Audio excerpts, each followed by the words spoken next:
Welcome to Outdoorsy, the podcast where we are redefining what it means to be outdoorsy and reclaiming the word itself. I'm your host, Madeline. Today's episode is incredibly special to me because I get to introduce not just a guest with an incredible backstory and tons of amazing stories to share, but someone who has been a lifelong inspiration of mine.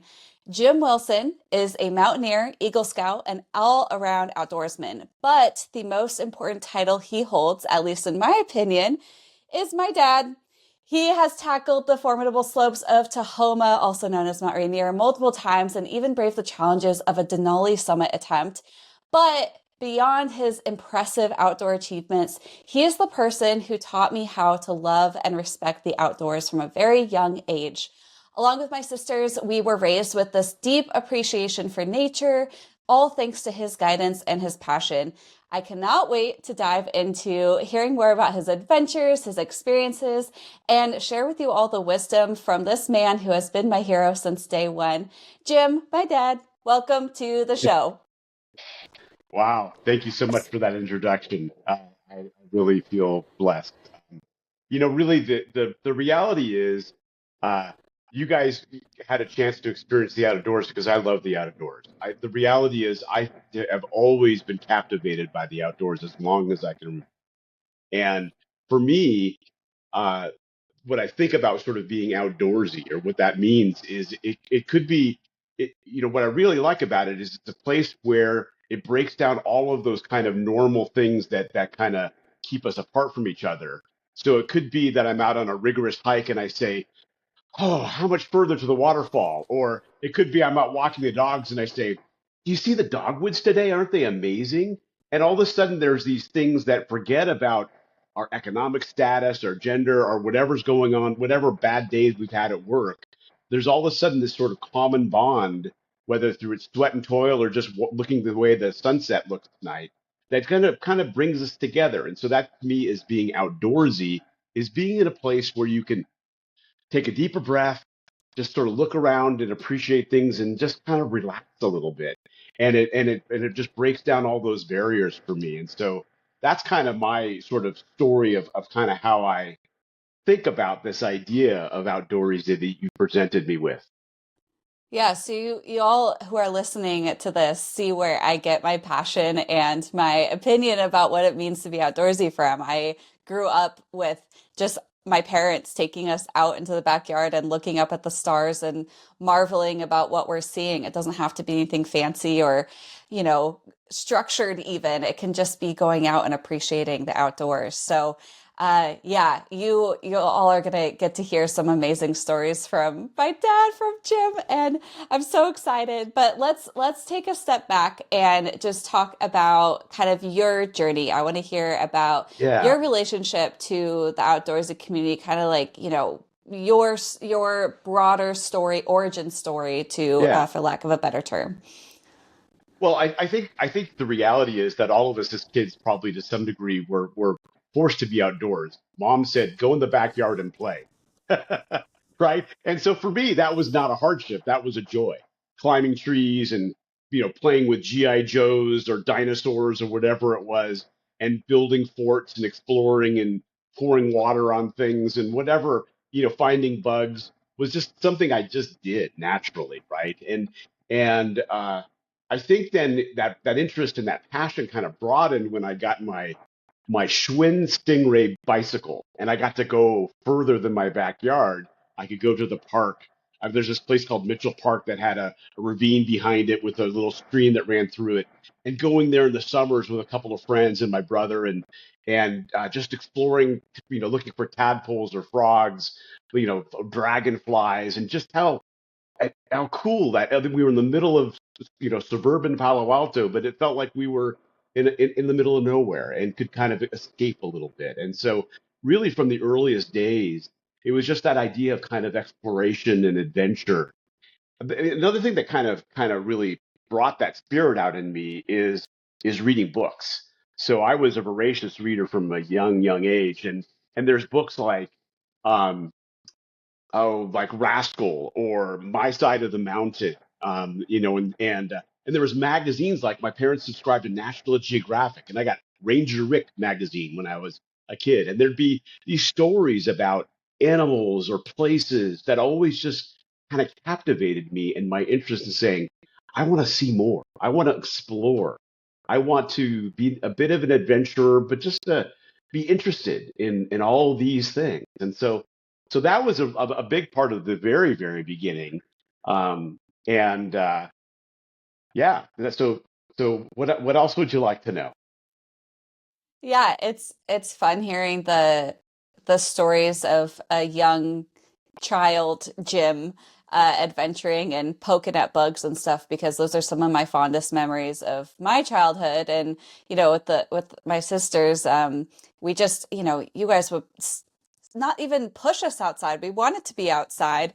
And whether that be, like you were saying, playing with GI Joes, or we'd be playing with our Barbies and getting them all muddy, or playing fairies in the trees and pretending like the tiniest little leaf was a car that was flying through the air, or whatever it might be. Hmm. Just these young memories of feeling in awe of the outdoors and just kind of shocked by the wonder of it all. Those memories are all based around being outdoors and just Yeah, outside.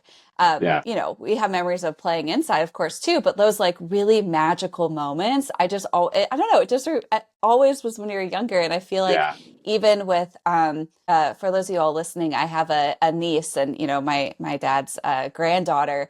Um, Even just watching her be outside and looking at, oh, there's a bee right there. And what is yeah, that bee doing? What is that? And or we're walking around and we're looking at the leaves changing and talking about how it's so cool how the leaves change color in the fall. Just these little tiny moments, these little seeds planted when we're earlier and in our lives and younger in childhood, yeah. these little seeds of wonder can grow into something and inspire something so much bigger.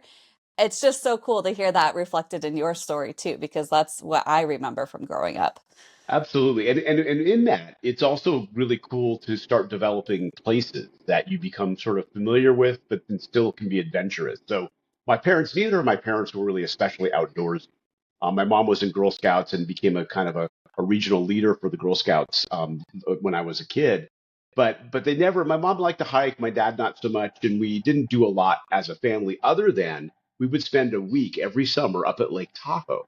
So some of our really good friends, the Smiths, had a cabin there that in the early days was fairly rustic, and year over year they would improve and make it a little bit more, wonderful every year. But when we went there, it just it was in the midst of trees, had a creek running just a few hundred yards, behind the cabin, and we would explore right there just in our backyard. And then as we got a little older, especially me and my brother, we'd go off and we'd walk down initially with the family, about a half mile to the beach, sandy beach with a pier and mountains. The sort of the stairs there in Tahoe, this beautiful lake, clear, and that what the creek, the lake, diving for looking for crawdads in the rocks underneath the pier.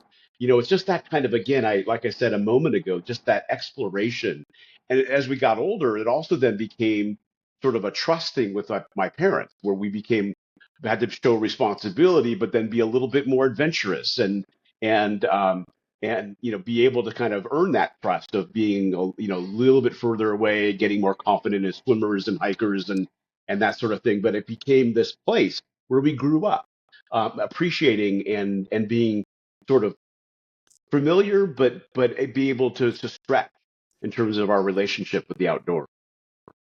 Yeah, that's awesome. I think about all the little skills that you pick up through just exploration and having that little bit of autonomy as a kid or as a teen from your parents to be out in the outdoors and kind of learning all these skills and stuff, which leads me into kind of the next question. I don't know if you want to talk about this quite yet, but your experience with Boy Scouts and Yeah, how that yeah. kind of shaped your love and appreciation for the outdoors and also built that skill set for you. Well, that was really the watershed for me, or the tipping point was getting involved in scouts. And so I did the Cub Scouts, Webelos, and all that kind of stuff, where you did some local kind of stuff in local parks and such. But probably the breakthrough for me was when I went to away camp at summer camp for 2 weeks at a place called Camp Jato in the Southern Sierras on a lake called Huntington Lake. Uh, I'm almost going to get emotional about it because that for me is such a special place. I went there as a 12-year-old boy and spent 2 weeks away from home, and was around all these eager counselors and other scouts in this beautiful, beautiful place, and learned so many skills, and again this sense of adventure and exploration, but again self-resilience. One my When I was 13, I was at camp and I broke my foot, and I just tripped on a rock in the wrong way. I was only a week into the 2 week session. I called my parents in tears, and they were going, "Oh, Jimmy, we'll pick you up right away." And I said, "No, I'm afraid that they're going to make me go home. I want to stay." So I stayed with a broken foot, just sort of wrapped in an ace bandage with crutches, because I wanted to stay outdoors that much. And eventually, then when I was 14, I went on a something called the Jato trek, where I went 70 miles into Kings Canyon National Park, through the Evolution Valley, and with about six other teen boys and two adults, our two counselors, and what an amazing experience that was. And then I came back and said, okay, I'd like to be on staff. So when I was 15, I spent 3 summers.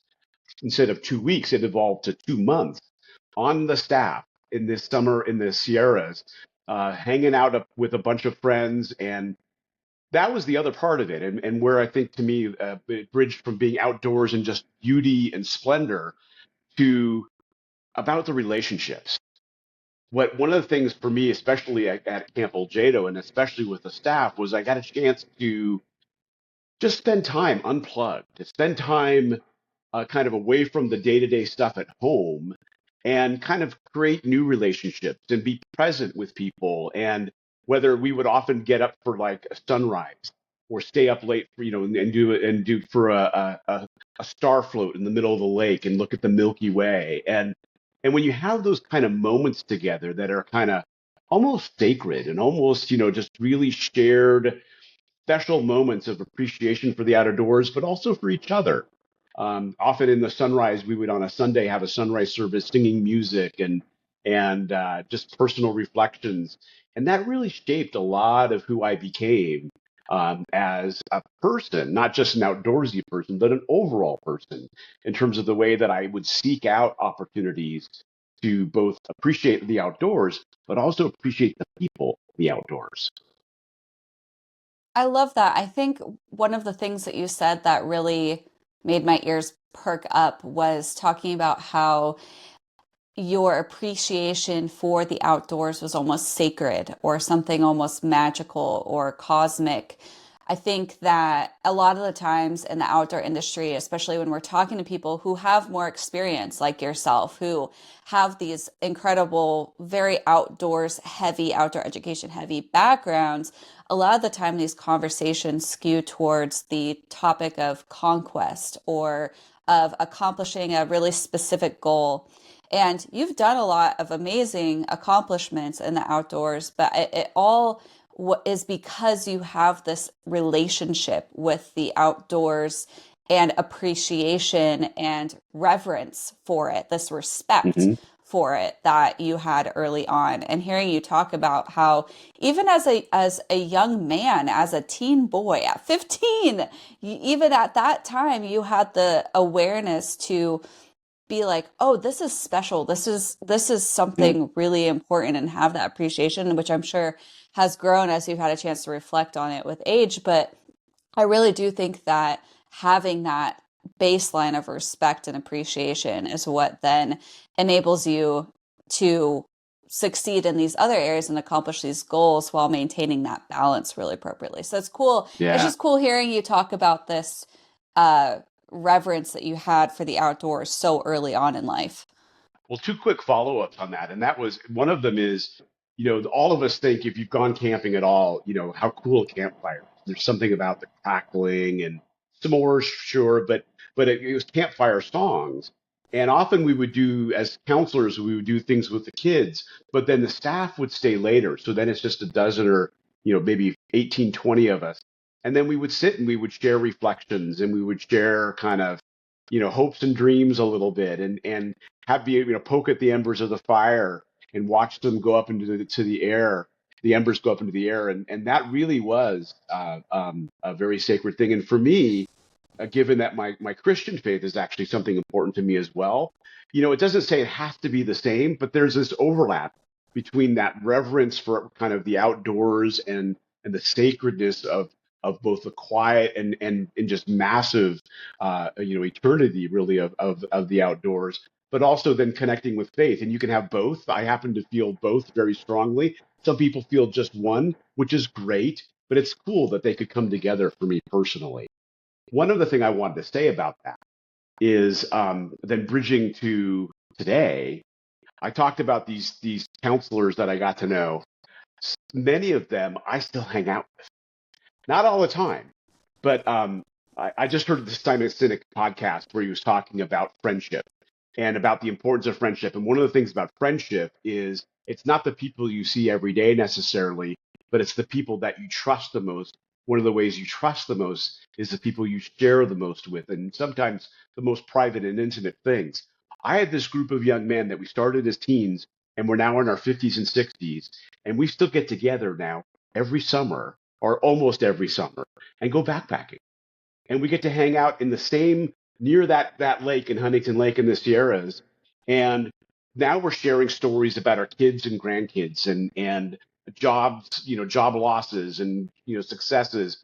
But we're able to share built on this foundation when we were teenagers in this sacred sort of cathedral of being outdoors in the Sierras. And so that's to me, that's probably one of the most fortunate things in my life is the ability to have made those bonds outdoors at Camp Old Jato that have carried forward even to this day. I even was texting with some of them this morning. And that's just pretty darn cool. That's one of the things that has been a through line in the conversations I'm having with people on this podcast is the importance of community and the importance of having other people that help you appreciate the outdoors or feel safer in the outdoors, that kind of thing. So to hear that you had these friendships when you were a child that have still persisted throughout well into your adult years and now talking about children, grandchildren, all these things, it's so incredible to think about how strong of a foundation you all must have had and Yeah. how that's grown over the years. And I love that a lot of the times you hear these stories of people who build these lifelong friendships based in that shared love and respect and adventure in the outdoors. Just those are such strong friendships and relationships. A lot of the time it has to do with kind of what you're saying of, you have this common denominator of the outdoors and kind of the unplugged nature of it. You're kind of forced to chat about things that are beyond surface level. Part Yeah. of it is, you also have to have a level of like trust with each other when you're outdoors and you're not necessarily around the same kinds of resources that you're used to at home and comforts. So Mhm. there's that shared bonding there, that level of trust, and also that bonding over maybe being a little bit uncomfortable sometimes. But I think that something about relationships built around the outdoors, they just stand the test of time. It's really Yeah. cool. It's cool to hear. It's amazing that although we do keep in touch via text, that we really, only see each other for maybe 5 days a year. Uh, but we're built on this foundation and it bridges forward. And the reality is that politically, economically, we're pretty diverse. We're all Eagle Scouts, so maybe that's another common bond, but we also have these differing opinions.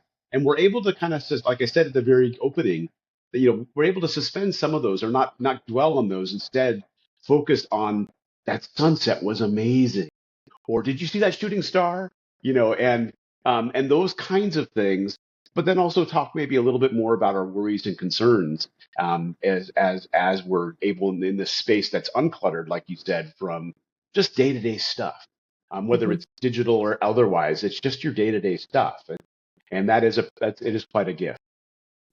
What you're saying about how there's almost an overlap in your reverence for the outdoors and your faith and how Mhm. these two things come together. And I think that whether you believe in a certain religion or follow a certain spiritual practice or not, the great common denominator here is the outdoors, and Yeah, it is a unifier for people. So like you're saying, we can come truly. from different backgrounds and have different walks of life, and different religions and different viewpoints there. But when it comes back down to the outdoors, it's the great unifier. It And is. I liked what you said too about how you're, at the end of the day, we're all looking up at the shooting star and feeling the sense of Mhm. wonder. And it Yeah. brings you back to that childhood sense of wonder, where when you were a child, you weren't also thinking about prejudices. You weren't thinking about the stresses of everyday life. You're just thinking about, wow, what an amazing shared experience, or what an Yeah. amazing thing I'm witnessing.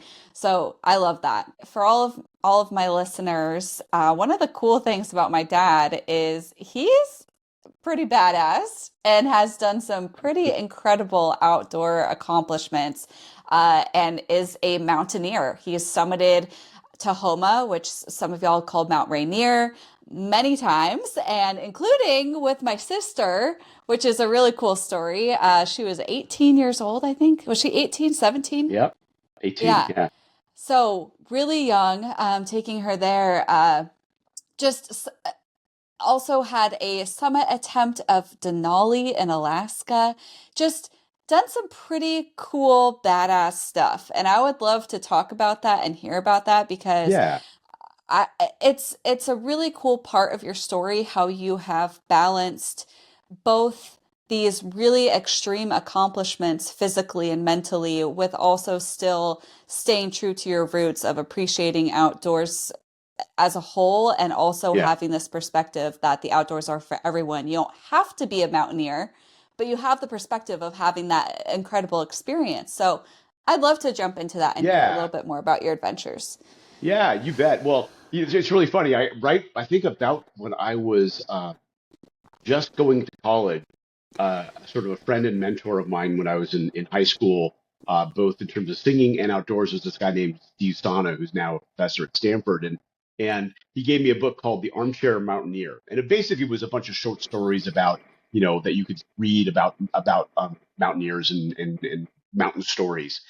But in some ways, that's kind of what I was. I was an armchair mountaineer, but I went to college in at the University of Puget Sound in Tacoma, and I happened to be with a lot of people that were very active, outdoors people in general, skiers, and I happened to be in my fraternity. A bunch of us rode on the crew team, so we were all pretty active people. And one of the guys got the idea, let's climb Mount Rainier right after school this year. This is my junior year. And so for me, it was like a no-brainer. Of course, one of the things for all of you, especially if you're in the Northwest, you know that no matter where you are, especially on the west side of the state, if you see the mountain you see, the mountain is out. And you cannot help but crane your neck to look at Mount Rainier or Tahoma every chance you get. It just is this captivating thing for all of us that live in the Northwest. And so when I was that idea was brought up, I was like, well, of course, I've never done it before, but I went to Navy Surplus and got some, wool pants and some, just pretty janky kind of equipment that I borrowed and put together. And all of us were sort of the same way. We rented certain gear. But we had like three of the guys I think there was about 8 or 9 of us were experienced mountaineers. And the rest of us were just kind of gung ho outdoors people or athletic people that said, let's go for it. And the couple of things about what we did was, I don't want to sound like it's this just completely irresponsible outdoor experience. There was a lot of planning, pulling out maps, reading routes, determining which way we were going to go. We ended up doing a jib ledges, which is Gibraltar Rock, and the left of where most people go to the right up Disappointment Cleaver. But we decided early in the season, it was mid-May, heavier snow. It's a more stable route, and we went this way. So we did all the studying and everything, and we were then blessed by having perfect weather, and the planning paid off, and we were able to summit quite successfully. And oh my goodness, it was a bluebird day, and this is now in the like 1984. Um, and so Mount St. Helens had erupted just a few years before, still was actively steaming. So we're standing on the top of Rainier. We're looking to the south, and you can see steam coming out of St. Helens, Adams, Hood, and all the way down to Mount Jefferson. It was so clear, and then up to the north, we could see the San Juan Islands all spread out there, and then the mountain range in British Columbia. I can't remember what it's called, but the Coast Range. And oh my goodness, I mean, it's just stunning. And one of those things, you see the picture, and for those of you that have gone to like Paradise Lodge, you get close and you're like, wow, Mount Rainier is huge. Standing on top, it is just jaw dropping. So I feel so blessed to have had that experience, and that really kind of got under my skin and stuck for a while. So here's the funny thing. Then I would talk about that with my wife, with Heidi, and with you guys as kids, often. And then finally, she called my bluff, and she in 2001 she said, "Guess what I got you for your birthday? I got you a guided climb with another friend of ours to Mount Rainier." And so instead of just talking about it, the good old days, like high school quarterbacks will talk, she was like, "Okay, you're 30 something now, go do it again." And I mean, I did. And we summited successfully, had a wonderful guide, great weather again. And it was just as cool as the first time. It was really, and then in that experience, it also planted a seed with one of my fellow climbers. What about doing Denali? And so 3 years later, we had trained and worked out together. We actually did an expedition seminar in the winter on Rainier, where we camped in the snow and practiced techniques in more harsh conditions. And then we were ready to tackle Denali again with a guide service. And so, as you mentioned, it's a long, grueling. It's about 20 miles in, hiking initially along fairly flat terrain, and it gets steeper and steeper. And you're pulling 50 pounds on your back and 50 pounds in the sled initially, and you have to carry it's all your own stuff. And there's all these techniques you use to get all your stuff up the mountain. Eventually, trade snowshoes for crampons. And I got up to the what's called the high camp at a little over 17,000 feet. And you bring some gear up. So we cached some gear up there. I went down and was at our rest day down at about 14.5, and I had back spasms. And one of the things that I had done um, is really study kind of mountaineering and everything. And it's one of those things where, for me, and you talked about this earlier, for me, it wasn't simply about planting my flag on the top of Denali. It was about the experience. So if I knew that I was marginal physically because I had back spasms, it's not worth the risk.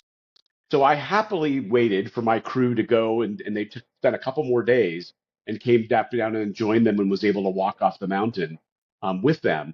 But meanwhile, I had a chance to be in this expansive, mind-blowing mountain range, because Denali is a little over 20,000 feet, but there's Mount Hunter, Mount Foraker, and all these giants. It's truly a cathedral. It makes Mount Rainier look like nothing. And what a blessing it was to be brave enough to tackle something like that, not make the summit, but have joy in every moment from that experience. And so yeah. But what's I just it's the whole idea of mountaineering. Now I've since like read every Into Thin Air and all the other books. I've had a chance to meet and talk with Ed Viesturs, who's one of our preeminent mountaineers, and with the Whitaker brothers, and I might talk a little bit more about that in a minute. But with a whole number of inspirational personas, some just reading about them, and some actually being able to meet them in person. And so it's yeah, that sense of exploration and accomplishment as well. I'm not going to deny the ability to do something not many people have tried is really a source of pride, and I'm very happy that I took on those challenges. It's pretty amazing how empowering it can be when we do accomplish something like that, either that not many people have done or just we never thought we would do. I mean, this with running, I never thought I would ever run a half marathon. I never Yeah, thought I would yeah. ever get into that kind of thing. I hated Hmm. running growing up, and here I am after running 7 or 8 half marathons. So, so I think that just at that level of a personal accomplishment is a very different level of feeling than feeling like you said, you planted your flag or you conquered a natural thing. It's more about that personal accomplishment and being able to overcome those barriers within yourself. And then there were a couple other things that you said that really stood out to me. The fact that, Yeah, it was probably really disappointing that you couldn't summit with your friends and summit with the group and do this thing that you had initially set out to do. Obviously, that's disappointing.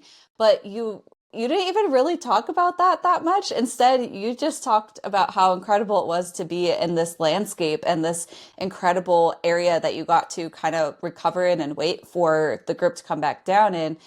Having that perspective is so important because I think that there are a lot of people who follow me and will be listening to this podcast and think, what if I try something and I have to turn around? Or what if I try this thing and I'm not able to accomplish it completely, or I'm not able to do what I initially wanted? And the piece that you've touched on is the journey and the experience is really the piece that you remember the most, and that was the most Yeah. impactful. Sure, it would have been awesome the summit. There's no denying that, but you still had this incredible, impactful, meaningful, profound experience. And Yeah. that is the piece that stands out the most. Well, So for anybody who gets discouraged about not accomplishing that, just like, I hope they can reflect back on this story that you told. let me bring that home and tell the story of the climb with Chloe. So, Madeline's older sister is named Chloe, and she was a senior in high school, and seniors had to do a project, and all kinds of people would learn cooking technique, or they, refinish a cabinet, or they do with something, right? And Chloe decided, I like what she got the bug from all the conversations about mountaineering and outdoors, and said, I want to climb Mount Rainier. Now Chloe was never to me, I wouldn't have picked her as the absolute mountaineer or adventuring spirit, and that's part of why it was so cool. She latched onto that, and she did it also because she knew it was really, really hard, and she did want to do it in honor of her grandma who had died from pancreatic cancer, um, after just a very short, sort of sudden diagnosis and battle with that when Chloe was only 7. And so it was kind of cool that she picked on that. But then, she had about a 6-month plan to be ready. And it was reading, up on sort of about what's it about doing this mountain, climbing this mountain. But a lot of it was training. And so she and I would go hiking and snowshoeing and did a lot of things to prepare for that summit attempt. And when the day came when we got a chance to go down there, we ended up again with a great guide service who made it all a great adventure. And we took an extra day on the mountain to spread it out so it's not so much a sprint, but a little bit more. You can actually enjoy a little bit more of. So we spent 2 nights camping on different paths up the summit, and things went pretty well initially. Chloe had some difficulty with blisters that the guides helped mitigate. And then on summit day, you get up in the middle of the night and you start climbing. And Rainier, for those of you who don't know, is a little over 14,410 feet, or 1411. And uh, Chloe's we're up around 13,000 feet or so. So it's just about to be sunrise. We're climbing, and I can see I'm in the back, Chloe's in the middle, and our guide's in front. And we're all roped together. And I can see she's struggling. I can just hear body language and just slowing down. And the guide sensed it too. So I had to keep my distance because for safety, you keep distance on a rope team. And I watched the guide come down to her, put his hand on her shoulder, and you know, help her stand up and get her body about right and stop fighting things so much, taking a little bit more to relax and use some of the techniques they had taught us about being more efficient climbing. And then she also had to reset her brain that I'm going to dig in and do this. And you know what? We made the summit. Um, Pretty darn cool. So even though it was physically beyond anything I know for her in particular thought she could ever do, she found that sort of that deeper level and was able to reach the summit. But with that, and even with that accomplishment of the summit, going back to your earlier comments, Madeline, for me, the magic of that wasn't the summit. The magic was sharing all these moments with Chloe. And I've sought that out with all of my daughters to find different places and ways to kind of connect in special ways individually. And that was truly just a lifetime memory for us. And it was as much the hiking on Hayak Trail, with our snowshoes and being goofy as it was the actual summit day. Because it was all of that journey that we took together and being able to tell her stories about my outdoor adventures or just about each other and asking questions. When you, again, shed away all the crud that we have in our homes and our cars and day to day, and you just have nothing but snow and trees or dirt and trees and all of a sudden things are it's a lot easier to share and connect. And so that really was the magic of that moment. Was yes, the summit was part of it, but it was really just all that time we had to spend together, and I'll always cherish it. It's so special that you guys got to share that. And I'm going to have Chloe on the podcast at some point too, so I can pick her brain about her perspective and her experience doing that because I don't want to speak for Chloe, but I do think that this accomplishment she had so early on in her life and right on the precipice of going into adulthood, I think really helped shape a lot of the person that she is today and has helped give her this level of resilience that we've seen her be able to pull from Yeah, through very difficult times because she had this experience of overcoming this very difficult physical feat, I think has given her this level of confidence and empowerment and just personal self-worth that has served her really well throughout the rest of her adulthood, that has helped pull her through some other extremely challenging times. So I'm excited to talk to her about that. But I love hearing you talk about this experience with her. I'm so glad you guys got to do that.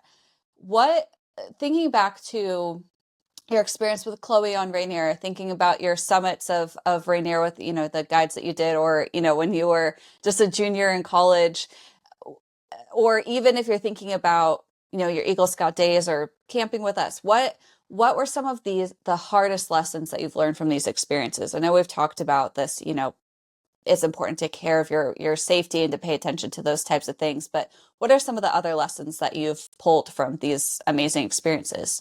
yeah, great question to kind of pull it together. Well, like I said, I jump into most things that I go after with both feet, and I became, as I think I was mentioning earlier, reading every book I could and having any opportunity to meet sort of leaders in mountaineering and that sort of thing. And as I was preparing for Denali, I had the chance to meet the twin brothers, Lou and Jim Whitaker, who, for those of you who don't know, are Northwest natives, and Jim Whitaker was the first American to summit Mount Everest in 1963. To get a chance to shake his hand, and when I met him, so he must have been in his 70s, and he's still this just tree of a man, firm grip, 6'4" at least, and just how cool that was. And I don't know if he gets credit for coining this term, but when he signed a poster, actually the poster back here, for those of you if you see it, can see it on video, but I have a poster on my wall. That's the summit photo of him in 1963 on the top of Mount Everest, and it says, "The summit is optional. Getting down is safely is mandatory." And so that's, I think, when I think about that Denali story that I told, and really even Chloe's story, where she was able to overcome, but was prepared to turn around. The idea is it's the journey. It's not the destination. It's about relationships and safety and continuing on. So even if you have a large moment like running a half marathon or summiting a mountain, it's still that sort of that day-to-day stuff and carrying on. And what do you do as that's not the end, but that's actually just simply a lesson learned along the journey, and the journey continues. And so I think that that's a big, big part of some of those bigger things.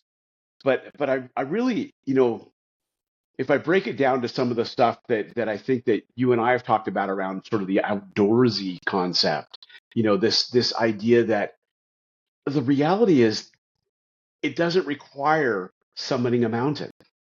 It really requires the stuff that we talked about at the very beginning about that kind of curiosity and just taking a moment to look at the dew on a flower, a petal, or look at the changing shades of a sunset. And that to me is sufficient.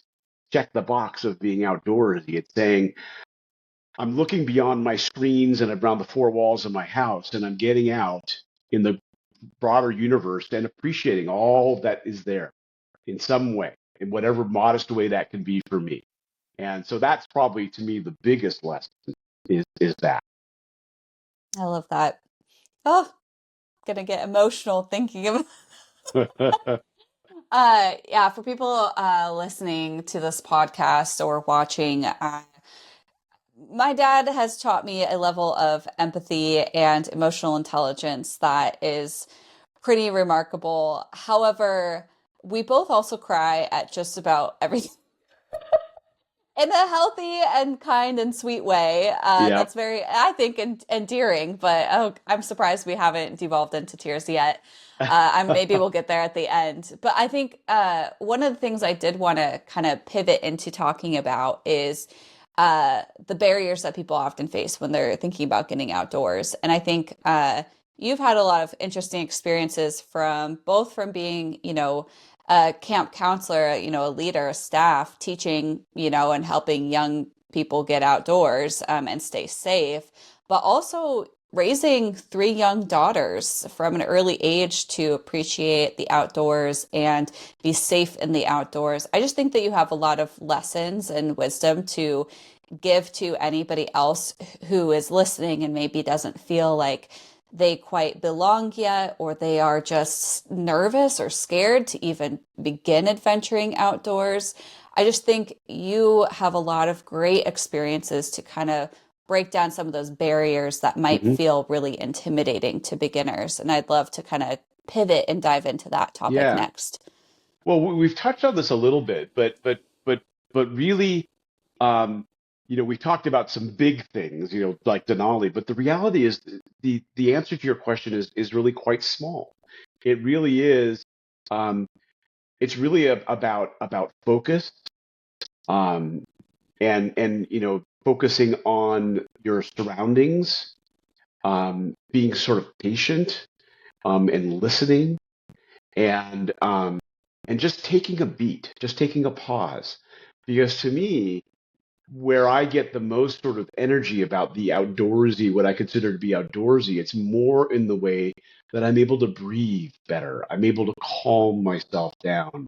It's not about the frenzy of an achievement. It's about the calm and connection. And it's done through just observing things, putting yourself in places that slightly remove you from your day to day. And as I mentioned before, it could be your city park. It could be taking a drive out to a lake or a shore where you could just park, stay in your car, just look out the window, or ideally get out and just pick up a couple rocks and look at what's underneath them and also be a little curious. Be maybe as you plan an outdoor, be kind of curious about the history of the place or the flora and fauna. You know, where else does that flower grow? What's it called? What was that bird that we saw? And just kind of being curious. And that none of that takes a lot of expertise. Um, and each thing that you do, each time you get out, you're going to incrementally be able to build on those experiences and that curiosity and say, oh, I remember that really cool purple flower is called lupin. Oh, there's this cool, kid story you read called Lupin Lady. Oh, it's the same flower. Oh, look. Oh, yeah, these all connect. And it's amazing how quickly things do kind of connect and reinforce each other. And especially for those of us with kids. So those, as parents, it is just with your kids. It's also the gift is not so much being outdoors, it's the gift of your presence. It's the gift of listening and talking, asking them questions. Now, where else have you seen a yellow flower? What do you think about the way the clouds are? What do you see any shapes in those clouds? How many shooting stars do you think we're going to see? And just being quiet and present with your kid is sometimes all it takes. And then incrementally, I would recommend you follow Madeline on every social platform you can because she breaks it down. She gives all these ways to make it more accessible and feel like all of us can be successful and bring down those barriers to just getting out there. And maybe I'm going to get a good pair of shoes. I'm going to get a warm jacket. Eventually, I'm going to go hiking and I'm going to, follow Madeline's advice on the 10 essential. I'm going to make sure that I understand the rules around, protecting the outdoor spaces and leaving no trace. Because I know that when I looked down at my feet and I see that, that little flower, yeah, Mount Rainier's right here, but there's this little flower right here that's equally as cherished, and we need to make sure we kind of protect and preserve all of those along the path. So anyway, I think that those are. I'm not sure if I'm rambling a little bit here, Madeline, but I think that these are some of the thoughts about the ways that people can approach being outdoors and feeling like it doesn't have to be super expensive or a big a thing. It could be something relatively small initially and then just slowly build on that. I think it's so important for people who also maybe did not grow up outdoorsy or did not grow up with the privilege that I had, which is growing up with parents who took us outdoors and really taught us these things. A lot of people who I've connected with out, online and in this community are just starting to get their feet wet as adults in their 20s, their 30s, their 40s and on, and feel like they're behind somehow, or feel like for them to have an outdoorsy experience that counts, they have to do something big. And something big might even just be a day hike for them. Like that could be a big thing, because if you think about all the equipment that's required to go on a day hike, there's a lot of stuff you got to get. You got to get the right shoes. You got to make sure you have a jacket. You got to make sure you have the 10 essentials. You have to have a car to get you out to a trailhead. But what you are saying right now is you can build up to these things incrementally. It doesn't have to be an all or nothing thing. You don't have to be a Jim Wilson, a junior in college, and just decide to climb Mount Rainier one day. You can start small, like you said, by just going to your local park and just like sitting and hanging out. It doesn't have to be, you don't even need to have a car. You can just get outside and breathe some fresh air for a little bit, get the sun on your face.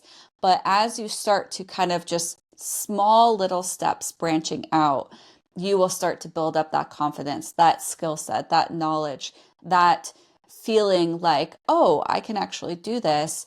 And then those things that maybe felt really big don't necessarily feel as big anymore and seem way more manageable or way more within reach. But we have to remember that it doesn't have to be all or nothing. I remember, I think I talked to you about this, was I last winter kind of came to this realization that I felt really silly for not coming to earlier on in my adventures, was that in order to feel accomplished, I felt like I had to complete a hike. Like I kept not going out for hikes during the winter in particular, because I was like, well, I don't think I have time to do that before it gets dark. I don't have time to do that whole trail. I don't have time for that entire thing.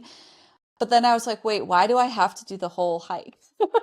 I know this sounds like Yep. maybe a really Yeah. duh moment for some people, but for me, someone who grew up loving and appreciating the outdoors, someone who's been doing this pretty consistently for the past 5 years, it took me until last winter to realize I don't have to do an entire trail for it to quote unquote count.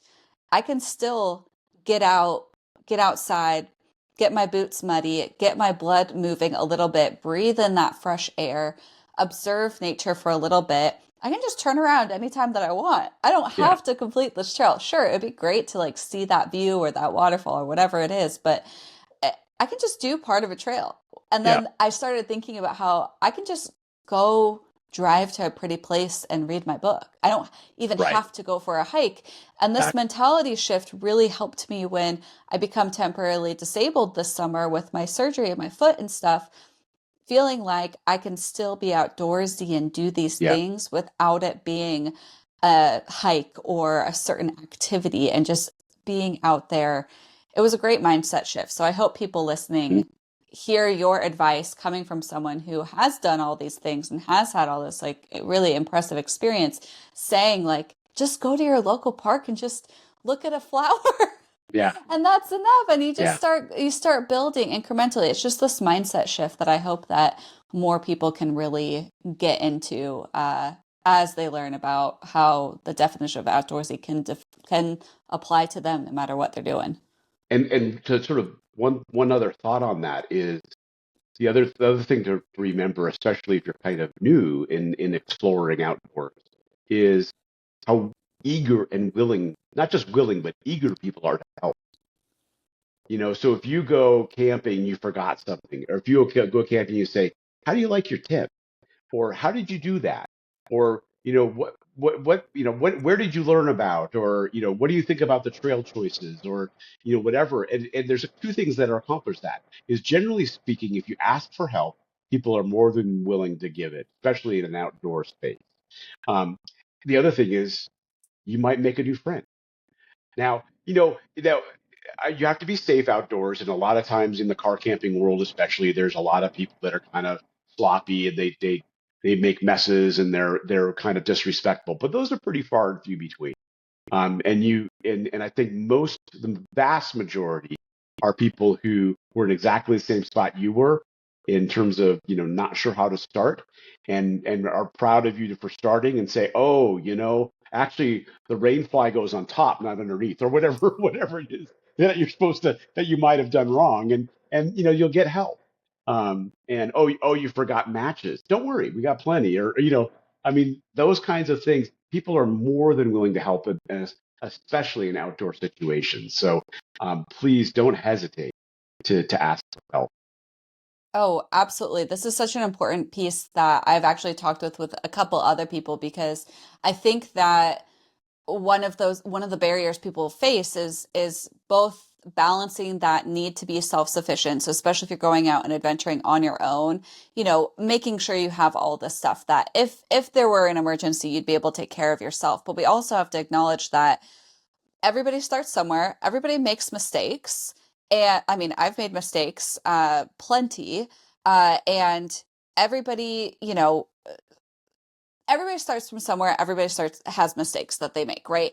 And if that happens to you, if you are in a situation, whether it's a dire wilderness emergency situation where you have to call for first aid help, or if it's like you said, just forgetting matches or not knowing how to set up your tent, it's very surprising how many people are willing to offer help, and in a way that is very compassionate and generous out in the outdoors, because we hear all of these horror stories. And I think especially as a young woman, I was very terrified to start doing things on my own outdoors because you hear the worst stories, but those are few and far between, like you said. And the majority of people outdoors have that shared commonality of respect for the outdoors, which makes them be just generally more empathetic, kind, generous, curious people, and are going to be willing to help you. It's amazing how helpful people actually are when they are outdoors. So I hope that people are hearing you talk about this and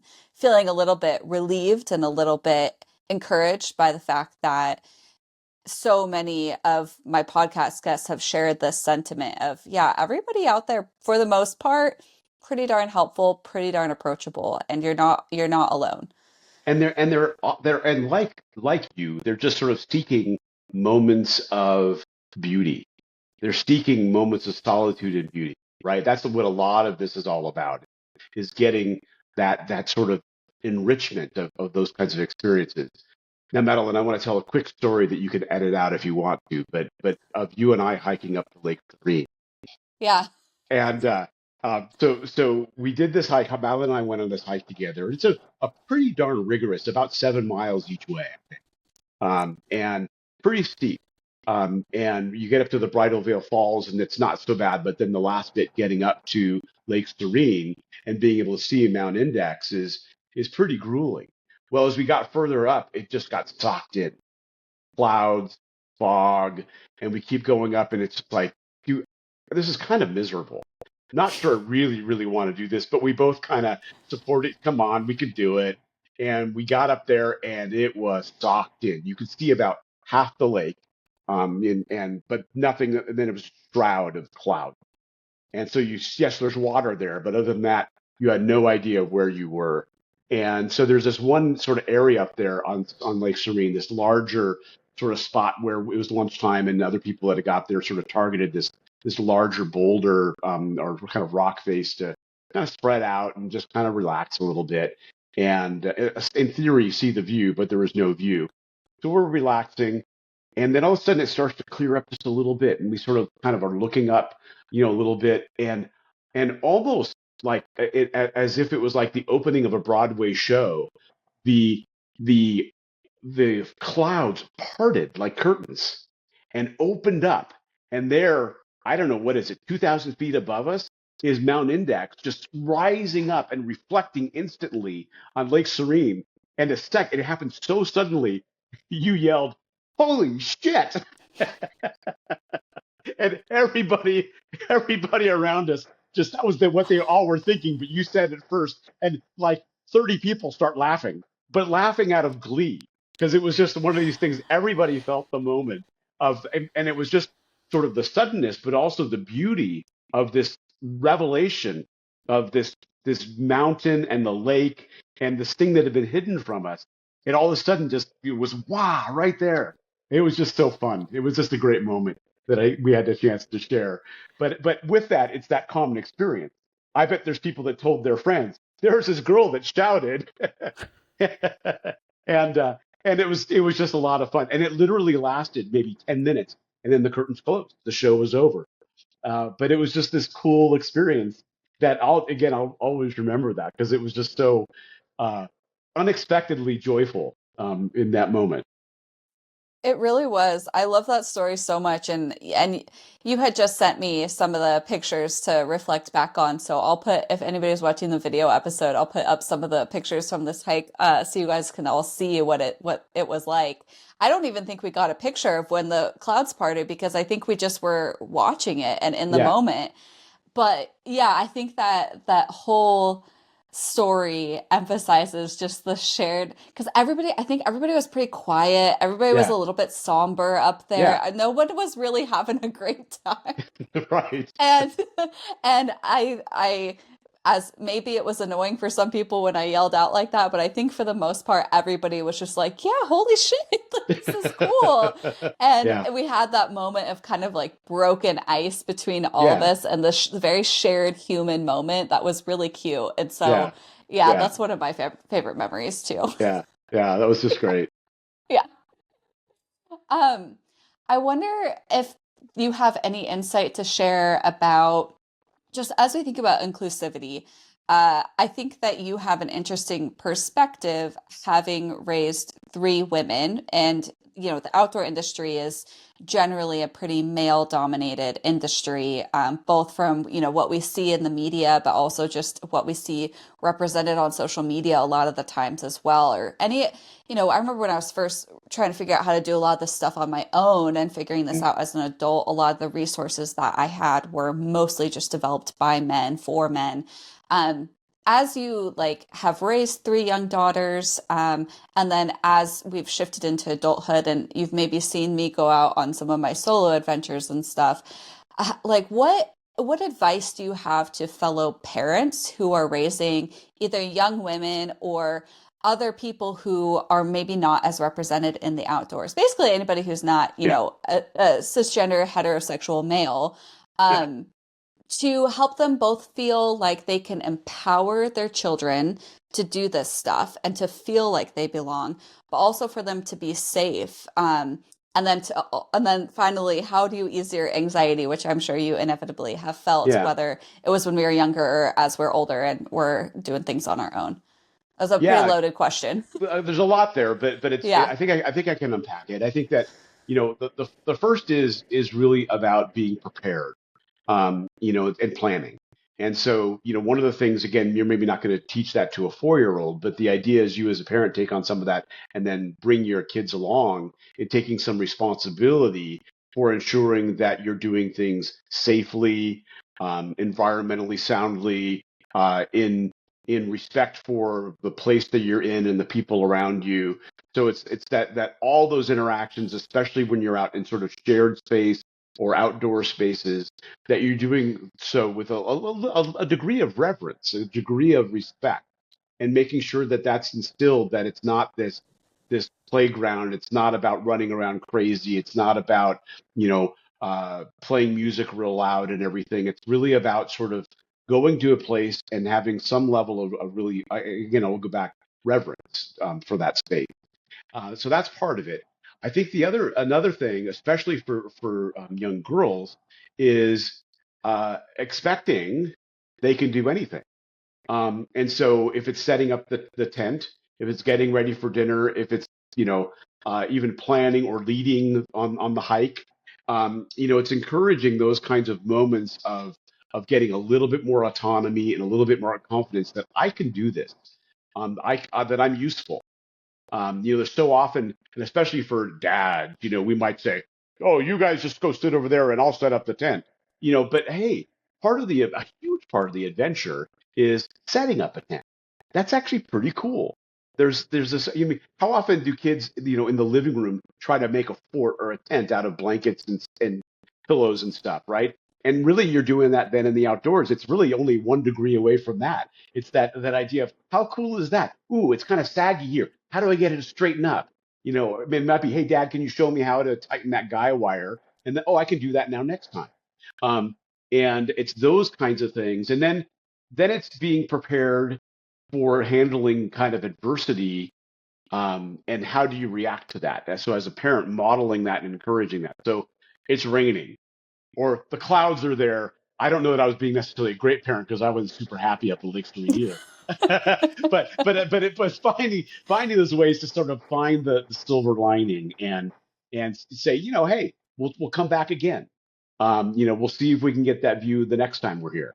And finding those ways of managing and the unexpected circumstances, and finding a level of kind of resilience and grace in those moments that outdoors seems to give you a little bit more. You get a little bit more of those experiences. It could be the squirrel ran away with my sandwich, or whatever. There's going to be things that are going to happen, and how you react to them, and if you react with humor and in a calm way, that will model for your children, um, as well. And I think then the last thing for that and there's probably more, but you can follow up with some questions, but would be, it really is probably as a girl dad more than any others is just being safe. It's making sure that you really are being very aware. Don't while in a moment ago we're talking about how generous people are, there's still bad people out there in the world. And so it's making sure that you're just simply aware of your surroundings, that you've done some of those essential things like communicate where you're at, have mechanisms for circumstances that if things might go wrong, and being very planful. And I think, Madeline, gosh, although I get a little bit anxious, but not too, about some of the adventures, because and a lot of the information that you've shared with people that follow you is a lot of those sort of fundamental things about don't take it for granted. Be very planful about what's your exit strategy, or what happens. And it's not just what happens if someone or something attempts to harm you, but what happens if you trip and you need help and you're out there by yourself. So then that's no longer about being a young woman. It's about being, in some cases, just being a solo adventurer. And so what do you do? Oh, I don't have GPS, or I don't have cell reception. I don't have. So how can you ensure that when you're doing things that are going to put you a degree away from safety and security, that you've planned for those moments? And so again, introductorily, that might not be a case. You're pretty advanced, Madeline, in all of your adventures.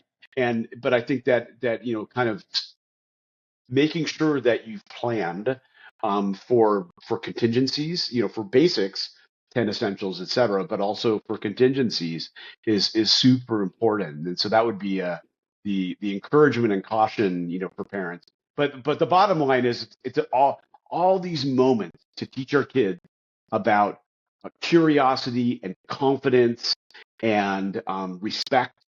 And there's so many moments when we're outdoors that give us the opportunity to do that. I didn't put this on the question list for you to prepare in advance. So let me know if you're not ready. But just as you were talking about this stuff, I was reflecting on that piece where you're talking about how you kind of empowered us from early on to feel included and part of the setup and the planning. Whether or not, we really were helpful or not is a different story. Yeah. But I just think that as I became an adult and I wanted to start doing these things on my own, I feel really lucky because I never really doubted if I could do it.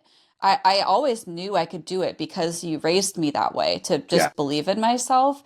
And I think a lot of people who follow me maybe didn't have that level of encouragement. Maybe they didn't have a parental figure that taught them how to feel really empowered in their outdoorsy abilities from an early age, or maybe they just never did that before, and so they're getting started now and are lacking in confidence. Hmm. Um, I would love for you to imagine that all of my followers and all the people listening to this podcast are your kids right now, and give them advice, give them dad's words of wisdom if they are feeling scared, intimidated, not confident, but they just want to start feeling like they belong in this outdoorsy community and want to start doing stuff. What is your dad advice for them?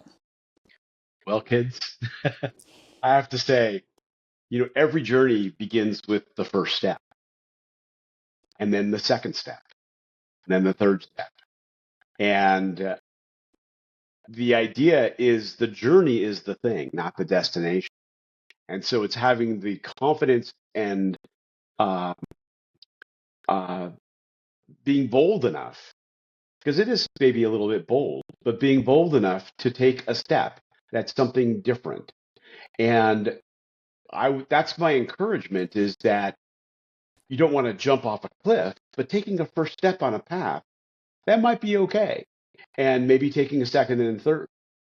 And that along with that being bold and confident to try something new is don't be afraid to ask for help and do take a moment to kind of uh, do a little bit of be curious.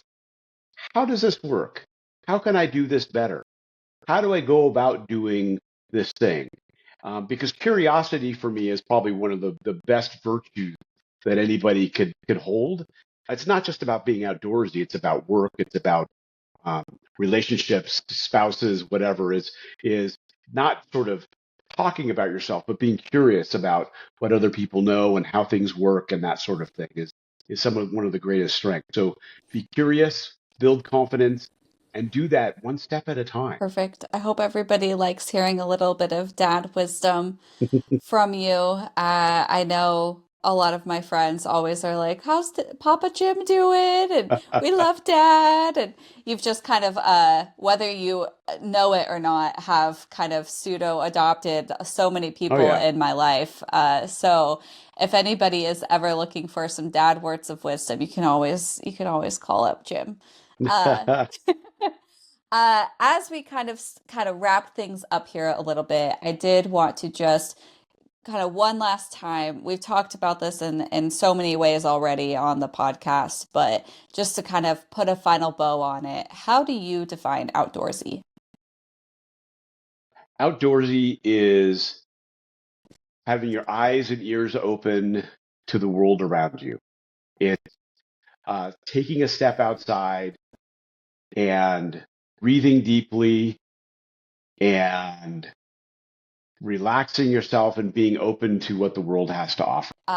As we are thinking about all of your adventures and stuff, I think that maybe one of the ones that holds the tenderest piece of your heart, whatever with climbing Mount Rainier and summiting all these things and scaling crazy mountains.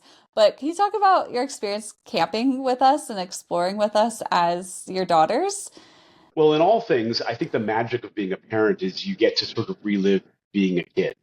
And so for me, I've talked a little bit about that kind of curiosity and really awe in seeing things for the first time and exploring and imagining um, things outdoors. And in that spirit, I knew how important both your mom and I knew how important it was to maximize time outdoors. Now, here's an important thing, though, is that in my experience, I love camping. My wife loves hiking. She loves flowers and waterfalls and lakes. She just hates camping. So we of all the things, that's one thing where we diverge on a little bit. A joy of the outdoors, yes, but not of the actual camping. And so I that what that meant for me was even when you guys were little, there were times we took the big old massive family tent and went on a couple camping adventures. And one in particular, we did a couple of these incrementally with, and as each of you kind of got to be about four or so, I would take you out and I try to do like a one-on-one and we do different experiences, getting out and just doing an overnight camp or something. But we went out to Orcas Island and we camped on Mountain Lake there. There's a nice campground. We got the premium spot that's kind of on the east side of the lake that's right on the shore, not up the hill, if anybody knows that campsite. And and I was super excited about that. And did all those things of building the campsite, putting it all together. You guys, air quotes, helping, um, and and it was pretty cool. It was again good weather. It was a great location, and just looking out at the water, I think we saw an osprey diving into the water, and some things that you just don't normally see. And one funny thing is, I remember, I think I cooked spaghetti and broccoli was the meal that I made, on the Coleman stove. And you guys acted like it was a Michelin chef preparing, the most amazing. You've had it at home a million times, but that's part of the magic of being outdoors is it transforms things that maybe seem kind of mundane. And so even the simple dinner was like, this is so good because it just was different, right? And it was so funny to me. But and your mom rolls her eyes when I got home and told her that. But it is outdoors can transform things. And um, so I do remember, I think it was on the first night then, we got everything all in bed and I had set my watch and around 1 a.m. I woke everybody up and we went out to the meadow that was right by our place and put down a blanket and laid down and looked up at the stars. And because we were out there on Orcas, we could see the Milky Way. We looked for shooting stars. We could see satellites. And you guys, I think Madeline, you were probably maybe five or six, something in that range. And just you guys were just so kind of like in awe, just like you kind of mind blown, like, the seeing all those stars. Yeah, we saw some in Woodinville, but being able to be out there, was in some ways, I think maybe the first time you'd seen some of those constellations and everything to that degree, and just how magical that was. And I was glad I thought to do that. And then it was the next morning, I believe, that we were up relatively early and there were a bunch of deer in that same meadow. And so you guys went out and said, I wonder if we could touch a deer. But what you did was you were um, so respectful and calm, and you went for holding your hands out like a deer would come up and lick you or something. But it was really cute because you guys just calmly stood there and watched. The deer kind of looked at you and you weren't threatening. And it probably was 30 or 45 minutes that there was essentially you just sort of meandering through the field with the deer kind of keeping their distance. And it was so cute. Just the way that you guys were able to sort of calmly and almost, be around these deer. And just things like that. There's other aspect. Oh, there's one other aspect of that trip that I remember so vividly, and I think you mentioned this a little bit earlier. We went on a really short hike, I think like a quarter mile to a little nearby waterfall. And again, if we talk about the journey versus the destination, we eventually got to the waterfall, but along the way, we discovered these spiders. I think they're orb spiders. They're called. They build these like kind of circular, kind of kind of kind of webs that kind of look like a little enclosure. And so that combined with little burrows from chipmunks and everything, you guys very quickly started imagining, and I think I maybe fostered this a little bit about what kind of fairies or elves or whatever could be living in this forest. So it took us to go that quarter mile, I think like an hour and a half, just exploring and looking the way the light was hitting that spider web and the way that the leaf was suspended by the cobweb here, and it was just miraculous. And again, it wasn't about seeing the waterfall. It was really that whole journey that we took together of just talking and imagining. And it wasn't, it was just being outdoors. So that was probably one of the biggest for me. Um, and then I could, do you want to reflect on that? And I have one more thing I want to share about sort of the early camping experiences. No, I mean, if you're listening to the audio of this podcast, you can't see, but I've just been like beaming ear to ear hearing these stories because I was really young, but I have little glimpses of memories of these things and also, have probably constructed some sort of memory from hearing you tell that story a couple of Yeah. times. And I just think it's so foundational to who I am now and the respect that I have for our wildlife, for nature, how I view our relationship there. And yeah, it's so special that we got to have those experiences so early on and that you provided them for us. Like, I hope that if I ever have kids, I'm able to do that kind of stuff. In fact, thinking about doing that kind of stuff for a child is one of the reasons I finally decided that, I would be interested in having children of my own because Yeah. I just those experiences were so special and so meaningful to me that I'd love to pass that on to other young people and it just yeah, makes me so happy. And well, and truly a blessing for me as a parent, right? It's Yeah. just, it fills my soul so much to Yeah. have fostered some of those. Well, the other thing was then, I think shortly thereafter, right about that same time, we ended up getting a Class C motorhome, and the Class C because it has the overhead thing where you can actually have a family of five all sleeping, comfortably, and um, I was reluctant to do that, but I jokingly referred to the motorhome as mom's tent.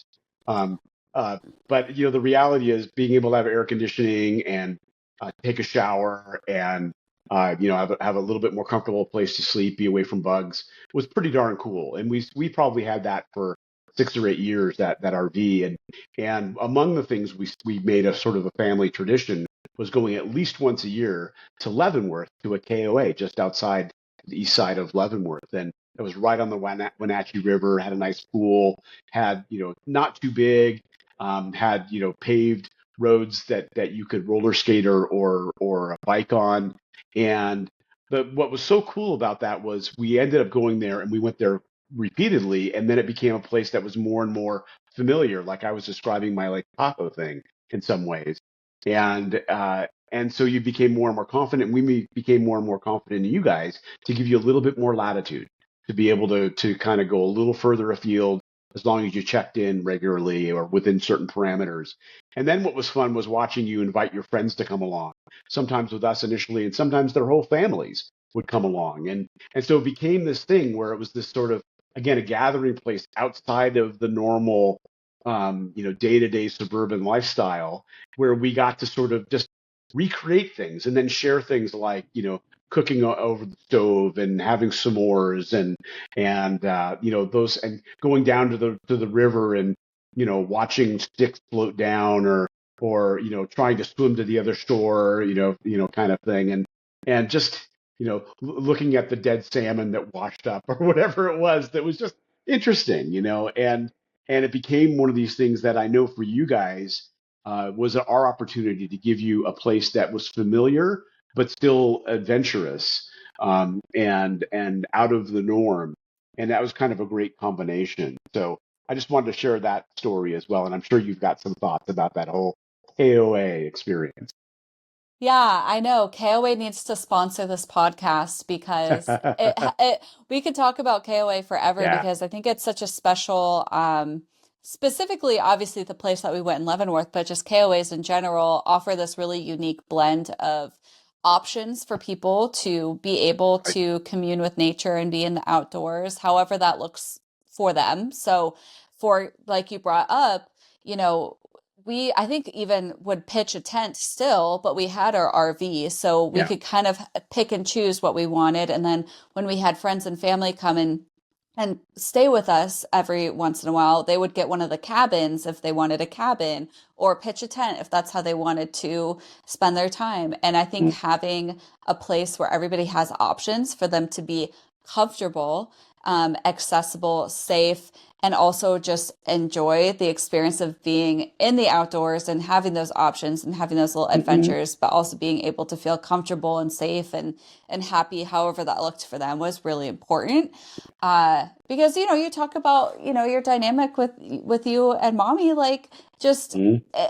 she loves the outdoors. She Yeah. is outdoorsy. She just didn't want to sleep in a tent, and that's fine. Yeah. Sleep That's on the fine. or That's sleep not. on the ground or be Yeah, with dirt and bugs. I don't And want to sleep in a tent really any yeah, either. And I'm a very outdoorsy person. I yeah, sleep in my car yeah, in a nice like enclosed space on a mattress. yeah, It looks different for everybody. And I think that was the beauty of what you guys did with taking us yeah, to KOA, was that everybody was comfortable, but also everybody got to explore the way in which we wanted to. And that yeah, was so lovely and in a yeah. safe kind of contained environment. I mean, we I, would ride our bikes all over that campground, and mhm. you guys wouldn't worry about something happening to us, and if it did, you were right there. So I think having that environment, and it really also taught me that being outdoorsy can look kind of different for everybody.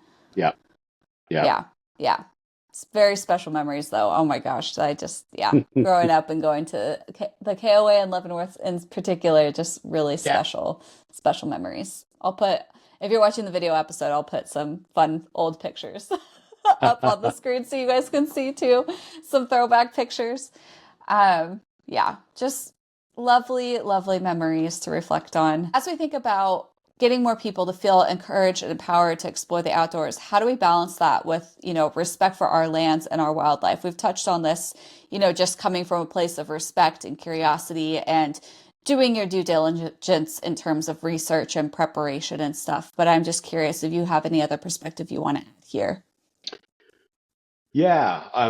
The reality is we all exist on this earth together, right? And some of us, prefer to be in our homes or in a, kind of a more, or maybe not prefer. Some of us may simply by virtue of our circumstance be in a much more urban environment.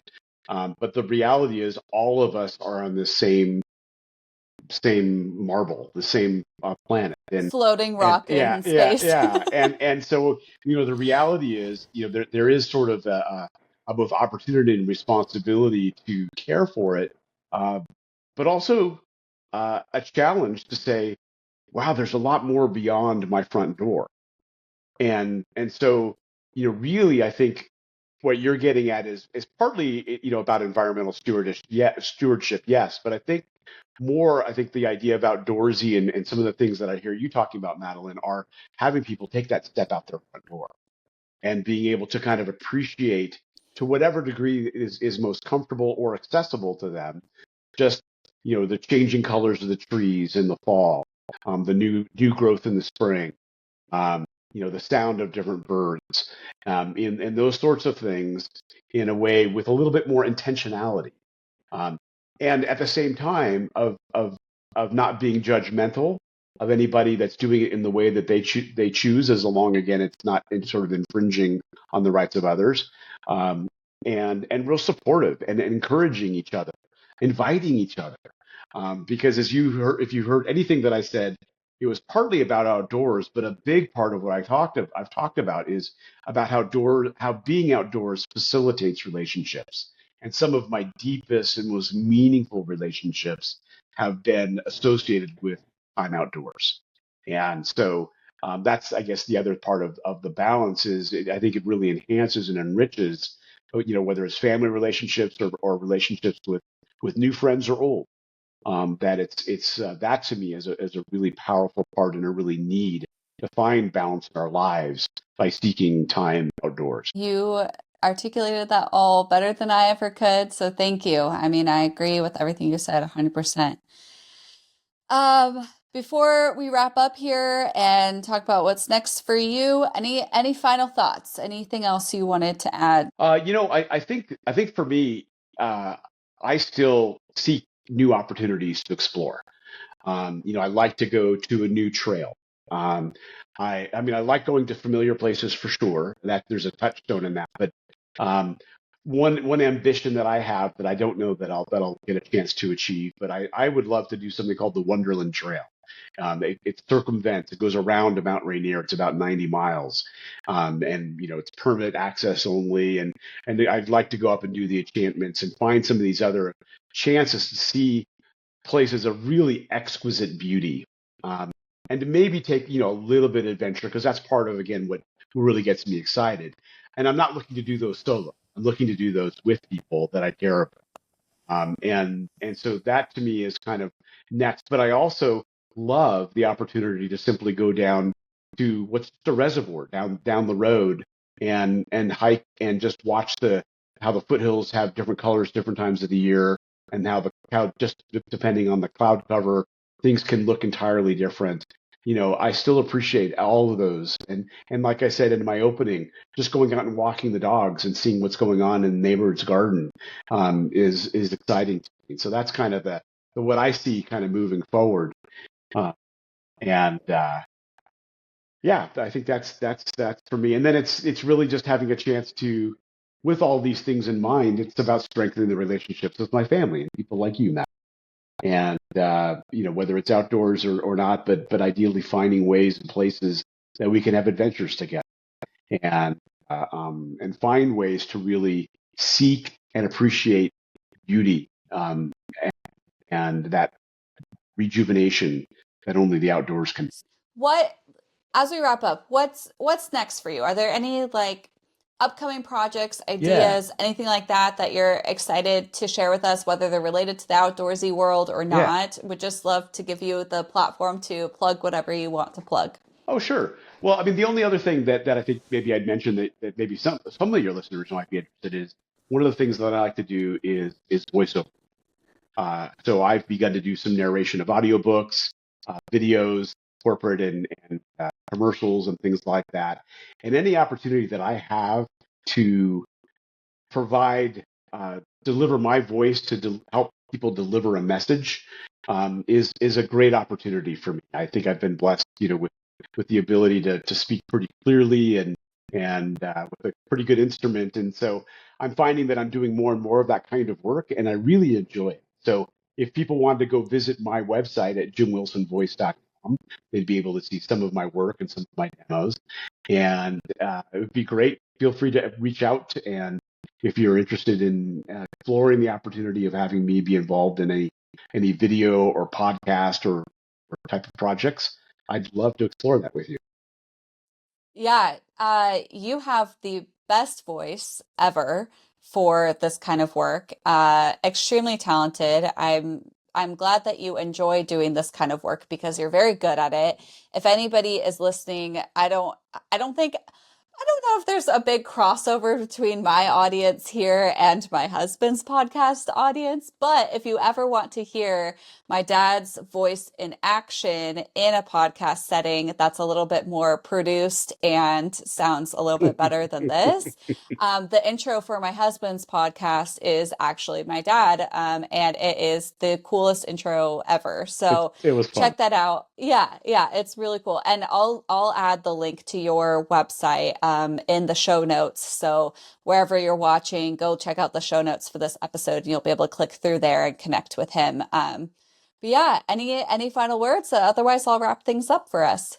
No, I just want to say, Madeline, I'm proud of you. I think that the work that you're doing to try to find ways to connect people to each other and to kind of demystify things that might seem challenging or difficult in a kind of all walks, and especially in this outdoorsy sort of umbrella, but in all of the things that you do. I'm real proud of you, and this is exciting. Thank you for inviting me to be part of Well, I could not be here without you, obviously, and I owe all of this to you for raising me with such a appreciation and respect for the outdoors. So truly, thank you. And thank you everybody for joining us for this really special episode.